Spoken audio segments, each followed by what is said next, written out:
Okay, we've got two angles here. Angle R, which is 2 pi by 3, and we're told that angle T is 5 pi by 12 greater than angle R.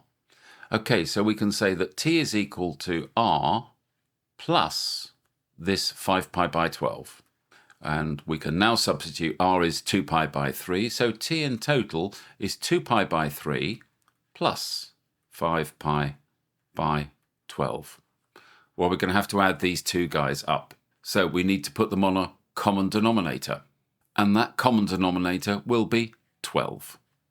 3 into 12 goes 4. 4 times 2 pi is 8 pi. And 5 pi is unchanged. So this is equal to 13 pi by 12. Well, that's the answer, but it's in radians. So we need to convert this to degrees. And we know that pi radians is 180 degrees. So T in degrees is equal to 13 multiplied by 180 over 12. And if you pop that into a calculator, you get the answer of 195 degrees. And that's option C.